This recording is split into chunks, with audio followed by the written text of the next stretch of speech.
Gate की बात की अगर याद कर रहे हैं बार बार, तो आप ये भी ध्यान होगा कि औरंगजेब ने इस जगह को गिराया था, इतिहास ये बताता है। और लोग इसी बिना पर वापस इस जगह को लाने की बात कर रहे हैं या लेने की बात कर रहे हैं। एक काम करिए, औरंगजेब रहमतुल्लाह अलैह को बुलाकर बात कर लीजिए। मैं औरंगजेब का नुमाइंदा नहीं हूँ। जब औरंगजेब थे, जब क्या बाबा साहब अम्बेडकर बनाया संविधान था क्या?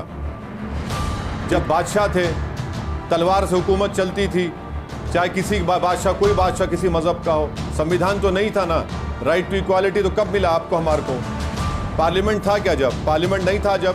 तो ये तो आप मानते हैं ना कि उस वक्त में औरंगजेब ने इस जगह को गिराया, और आज लोग उसी संविधान, उसी कानून के जरिए अदालत में अप्रोच कर रहे हैं। आप ये कह रहे हैं कि औरंगजेब ने किया था और दूसरे बादशाहों ने जो किया था, जो हिंदू भी थे, मुसलमान थे, उन सबका हिसाब किताब अभी करेंगे आप? नहीं, कितने ऐसे प्लेस ऑफ वर्शिप को आप खोलेंगे बताइए? जिसको ऐसा लगता है। आप एक बात सुनिए, हमने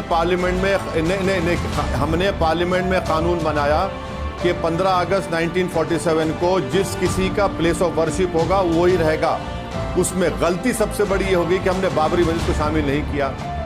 मैंने जब बाबरी मस्जिद का फैसला आया था, उसी वक्त कह दिया था कि क्योंकि सुप्रीम कोर्ट ने फैसला आस्था की बुनियाद पर दिया है, अब सब मसले खुलेंगे। अब मसले खुल रहे हैं।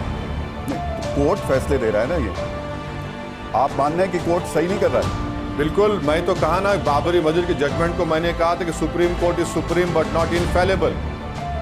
कोर्ट के फैसले से आप डिसएग्री कर सकते हैं, उसमें कोई गुनाह नहीं है। और ऐसा क्यों होता है? आज भी इलाहाबाद हाई कोर्ट का जो फैसला है, देखिए, सुनिए, ट्रायल कोर्ट में मेरा आपका झगड़ा चल रहा है और आप अचानक चले आते हाई कोर्ट को, कहते हैं कि नहीं आप इसको सुन लीजिए, ट्रायल कोर्ट से नहीं, यहीं सुन लीजिए। भाई मेरा तो मैं राइट ऑफ अपील को तो खो चुका हूं ना।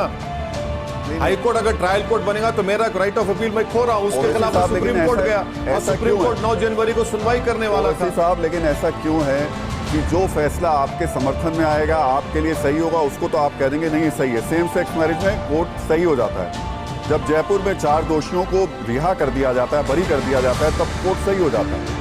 लेकिन ऐसे फैसलों में कोर्ट गलत हो जाता है, तो ऐसा कैसे होगा? एक जगह आप मानते हैं कि कोर्ट गलत है, एक जगह आप मानते हैं कोर्ट सही है, अपने अपने फैसलों के हिसाब से।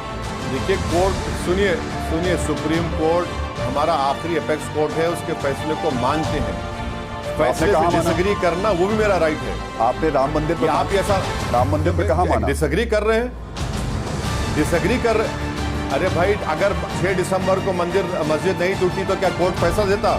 सोचिए आप, 6 दिसंबर को अगर मस्जिद शहीद नहीं होती तो क्या फैसला देता कोर्ट? अगर 1948-49 में चोरों की तरह अगर मस्जिद में मूर्तियां नहीं रखी जाती तो कोर्ट क्या फैसला लेता? राजीव गांधी के ज़माने में अगर बगैर मुस्लिम पक्ष को बुलाए ताले खोल दिए जाते और 25 पेज का ऑर्डर बगैर कंप्यूटर के टाइपराइटर पर 6 मिनट में दिया जाता तो क्या फैसला आता?